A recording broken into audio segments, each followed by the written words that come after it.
우리 동학교회 3D 중고등부 모두 공동체 여러분 반갑습니다. 고개를 들고 목사님을 한번 볼까요? 밑에 뭐가 있는지 궁금한데 고개 숙이지 말고 이 시간 목사님과 함께 눈을 마주쳐가면서 같이 말씀을 나누었으면 좋겠습니다. 일주일 동안 참 분주하고 9월에 되어서 좀 날씨가 선선하게 될 줄 알았는데 아직도 여전히 무더위 속에 우리가 있는 것 같아요. 많이 더웠죠, 이번 주.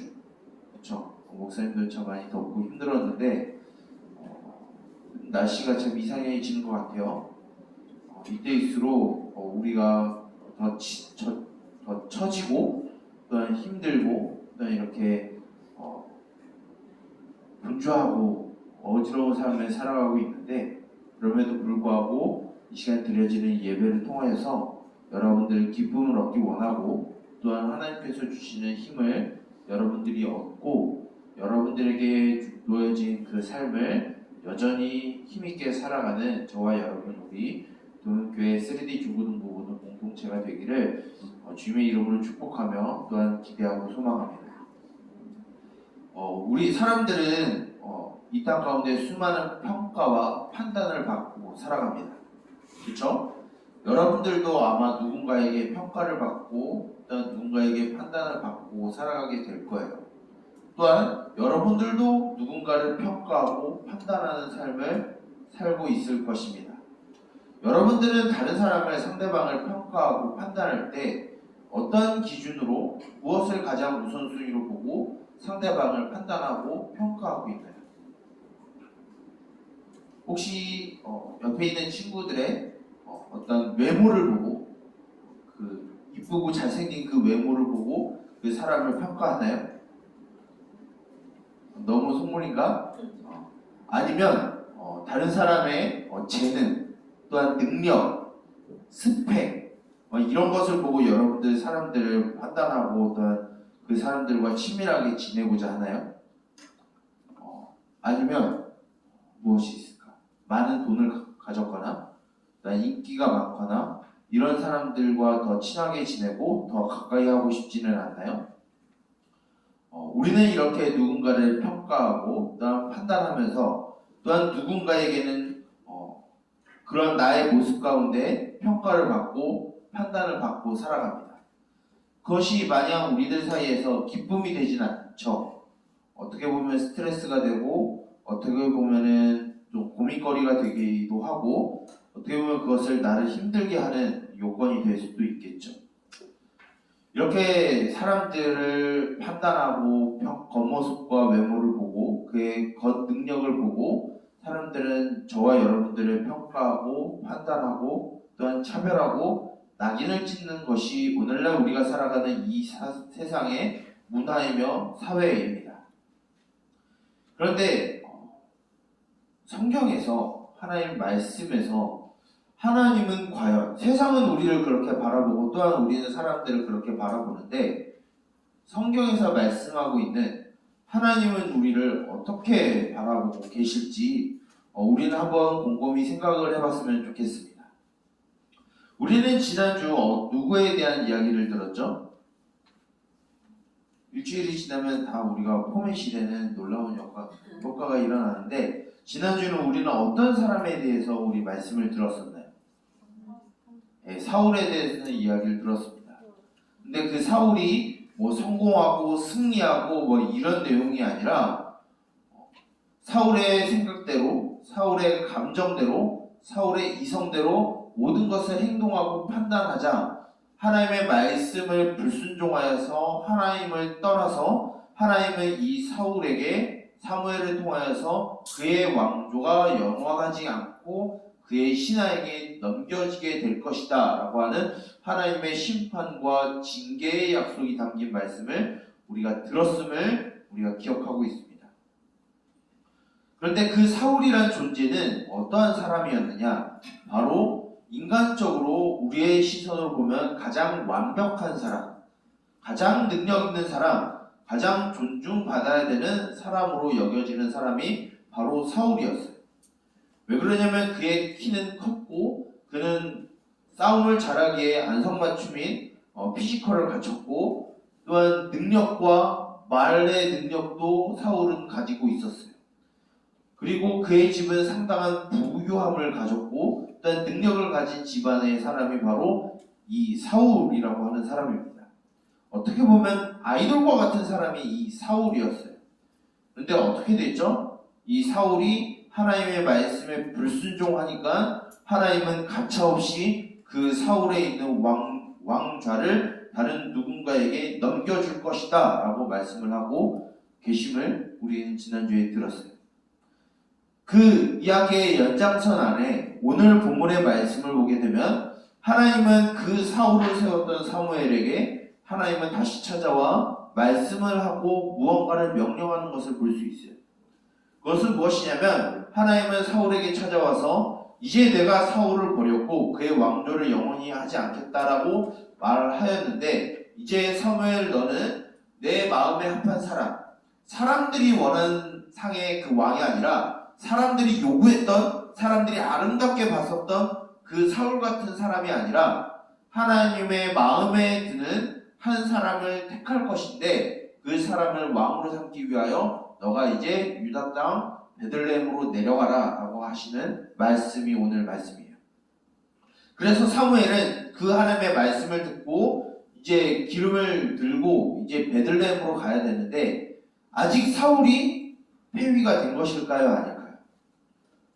그 하나님의 버림을 받고 당장 사울은 그 왕에서 내려왔을까요? 그러지 않겠죠. 아직 사울은 이스라엘의 왕으로 있어요. 그런데 만약에 이 소식을 사울이 듣게 된다라고 하면 어떤 일을 벌일까요? 이 하나님의 말씀을 들은 사무엘을 아마 죽이려고 들 겁니다.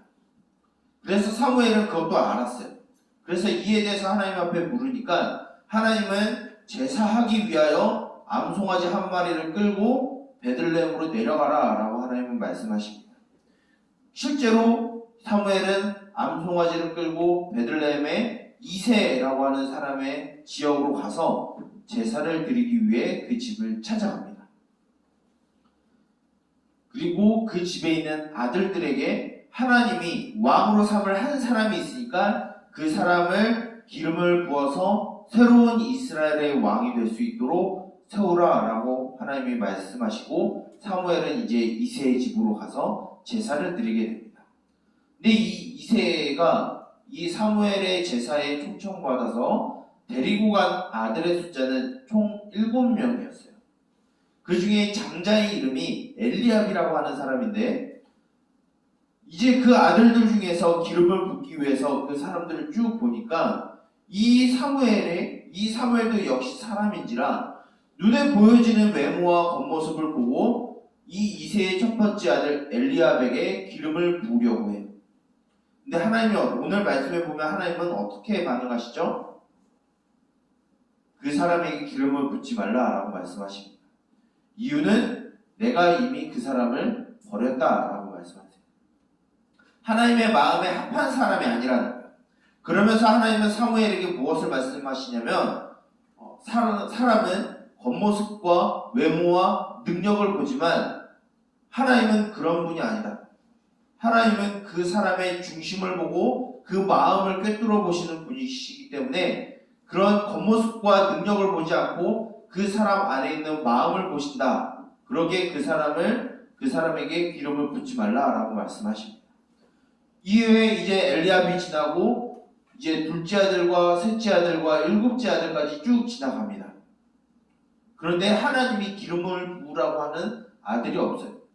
근데 하나님은 이미 사무엘에게 무엇을 말씀하셨죠? 이 이새의 아들 중에 하나님이 왕으로 세울 사람이 있다라고 말씀하셨어요. 그런데 제사에 들어온 7명의 아들들 중에서 하나님의 마음에 드는 사람이 없었던 거예요. 그러니까 사무엘이 이새에게 묻습니다. 이 7명의 아들들 말고 또 다른 아들 없습니까? 라고 묻게 돼요. 그러자 이새는 저 멀리 양을 치러 간 한 아들이 있는데 지금 양을 치고 있어요 라고 이야기를 합니다. 그래서 사무엘이 그 아들을 빨리 데리고 오라고 말하고 사람을 보내서 그 아들을 데리고 옵니다. 이 아들은 이새의 8번째 아들이었어요. 그런데 희한한 건 이 이새가 무슨 의도인지 모르겠지만 이 사무엘과 함께하는 이 제사에 그 아들은 초청하지 않았어요. 그냥 그 집에 있는 양을 치기 위해서 멀리 보냈어요. 어떤 의도로 보냈는지 몰라요. 그런데 한 가지 우리가 추측해 볼 수 있는 것은 이 7명의 아들과 같은 대접을 받은 아들이 아니라는 것은 우리가 알 수 있겠죠. 다윗은 가족에서조차 인정받지 못했었어요. 물론 어떻게 보면은 더 인정을 받았기에 아버지가 양을 치는 목동으로 보냈을 수도 있겠지만, 이런 맥락을 보게 되면은, 성경 안에 있는 이 맥락을 보게 되면 이 다윗은 제사에 초청도 받지 못하는, 어떻게 보면 소외받은 아들로 있었던 거예요. 그런데 하나님은 누구를 택하냐면 그 자리에 제사에 있었던 7명의 아들이 아니라 이 이세의 막내 아들, 이 제사에 참여하지도 못했었던 이 막내 아들을 하나님이 데리고 와서 그에게 기름을 붓게 해요. 그런데 우리가 참 희한한 걸 마지막 13절에 볼 수 있어요. 하나님은 분명히 사람의 외모와 겉모습을 보고 그 사람을 판단하지 아니하신다라고 말씀하셨는데, 13절에 보게 되면 그의 용모가 붉고 눈이 총명하고 얼굴빛이 밝다라고 말하고 있어요. 하나님이 외모를 보시는 걸까요? 그것이 아니라 이미 하나님의 마음에 든 사람이기 때문에 그 사람이 어떠하든지에 상관없이 그는 존귀한 사람이다라는 것을 표현하고 있습니다.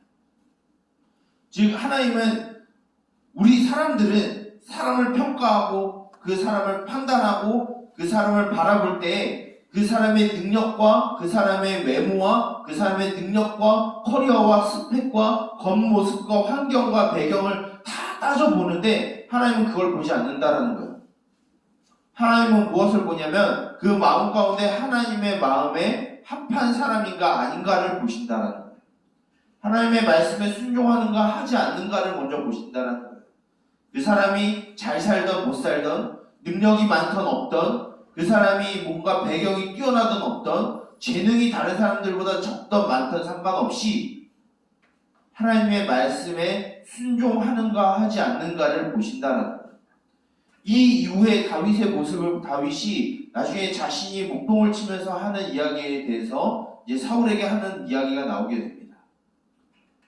이세에게 또한 7 아들에게 차별받고 또한 소외되었었던 이 막내 아들 이 다윗은 이 무리에 끼지 못하고 양을 치러 돌아다니는 그 순간에도 이 다윗은, 이 이세의 막내 아들은 이 양을 지키기 위해서 곰과 싸웠고 사자와 싸웠고 늑대와 싸웠어요.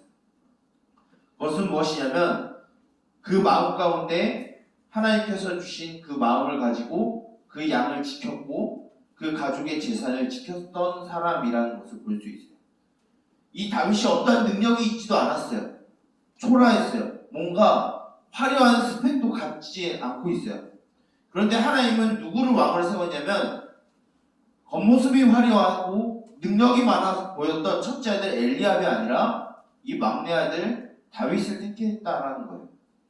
그리고 이 다윗을 하나님은 사울 뒤에 세워지는 왕으로 하나님은 다윗을 세웁니다. 이 말씀은 오늘 우리들에게 무엇을 가르치고 있는 것일까요? 많은 사람들이 여러분들을 평가하고 있어요. 지금도. 무엇을 갖고 평가할까요? 말을 잘 듣는지 안 듣는지, 여러분들이 어느 학교를 다니고 있는지, 여러분들이 좋은 성적을 갖고 있는지 아닌지, 여러분들이 어느 집안에 살아가고 있는지, 여러분들의 집에 어느 정도 돈이 많고 적은지를 판단할 거예요. 근데 그것은 사람들의 시선이랍니다.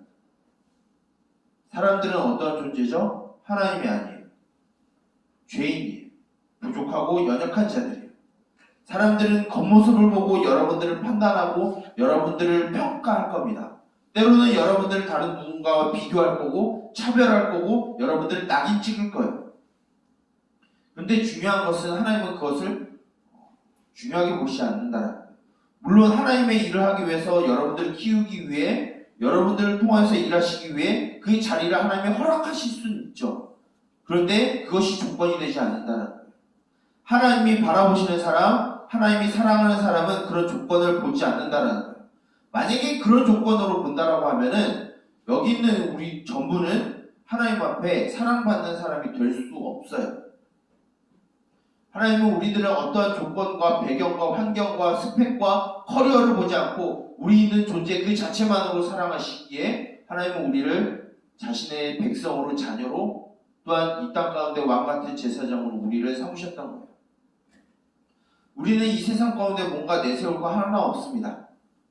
여러분들이 이 세상 가운데 여러분들이 자랑할 것이 무엇인가요? 여러분들이 만약 무언가를 자랑한다고 하면 여러분보다 더 뛰어난 사람이 그것을 갖고 자기 자신을 자랑하게 될 거예요. 그렇게 되면 여러분들은 스스로 위축되겠죠. 근데 하나님은 그러지 않길 원하세요. 이미 여러분들은 존재 그 자체만으로도 하나님이 사랑하는 자들이고 여러분들이 있는 그 삶 자체는 매우 소중한 사람들입니다. 왜냐하면 하나님의 마음에 여러분들이 이미 든 사람들이기 때문에. 여러분들이 이 사실을 기억했으면 좋겠어요. 물론 목사님도 어렸을 적 여러분들과 같은 나이 쪽에 스스로를 비교하고 또 판단하고 또 젊었을 때도 그런 일들을 많이 했어요. 근데 이러한 것이 하나님 앞에 죄라는 것을 깨닫는 이후부터 그런 마음을 최대한 안 가지려고 해요. 누군가 비교하고 차별하고 그 안에서 내가 교만하거나 또한 열등감을 갖는 그런 죄를 갖지 아니하고 그저 우리 존재 자체만으로도 사랑하시고 우리 존재 자체만으로도 존재만 가치만으로도 우리를 귀하게 보시는 그 하나님으로 인해서 여러분들이 위로를 얻길 원해요. 그럼에도 불구하고 사람들이 여러분들에게 주는 그 시선이 우리들에게 스트레스가 되고 또한 힘든 요건이 되겠죠. 그러나 그때마다 오늘 들은 이 말씀을 기억하기 원합니다. 아무런 조건과 아무런 능력이 없었던 이 다윗을 하나님은 선택하셨고 그를 왕으로 세우셨어요. 그리고 그 존재만으로도 하나님을 사랑하는 자로서 하나님이 세우셨습니다. 하나님의 마음에 드는 사람은 무언가 뛰어난 명예를 갖거나 많은 돈을 갖거나 수많은 사람들의 인기를 얻거나 그런 것에 하나님은 별 관심이 없으십니다. 하나님은 그저 여러분들 존재 자체만으로 여러분들이 관심이 있으시고 여러분들을 사랑하고 있으세요. 그것을 기억함으로 여러분들이 여러분들에게 주어진 삶을 살아가길 원합니다. 이 말씀을 기억하여 살아가길 원합니다. 그러한 삶을 살아갈 때 이 세상에서 줄 수 없는 그런 알 수 없는 이해할 수 없는 위로와 평안이 저와 여러분들에게 가득하기를 우리 주님의 이름으로 축복하며 또한 소망합니다. 아멘. 기도하겠습니다. 살아계신 주님, 우리를 존재 자체만으로도 우리를 사랑하시는 주님, 그 주님을 우리가 찬양하며 그 주님을 예배하길 원하며 그 주님을 사랑하길 원합니다. 소외받고 또한 차별받았었던 이 다윗이 그저 하나님의 말씀에 순종하였던 그 마음 하나만으로 하나님께 인정을 받고 또한 그 존재 자체만으로도 인정을 받는 것으로 그를 아름답다 표현하신 것처럼 하나님 아버지 우리가 어떠한 능력을 가져서 어떤 화려한 스펙을 가져서 뛰어난 배경을 가져서 우리가 이 땅 가운데 인정받기보다는 우리 존재 자체만으로도 사랑하시는 그 하나님을 사랑하는 삶이 되게 하여 주시옵소서. 그럼에도 불구하고 세상은 여전히 자신들만의 기준과 잣대로 우리를 판단하고 평가하려 함을 우리는 압니다. 그러나 그때마다 오늘 들은 말씀을 기억하여서 우리를 사랑하시는 그 하나님을 기억하여 그 말씀을 우리가 인지하여서 오늘 우리에게 주어진 삶을 살아가게 하여 주시옵소서. 그리하여 이 세상 가운데 오직 주님만을 사랑하며 그 하나님만을 의지하고 신뢰하는 삶이 우리 가운데 있게 하여 주시옵소서. 이 모든 것을 예수 그리스도의 이름으로 기도드립니다. 아멘.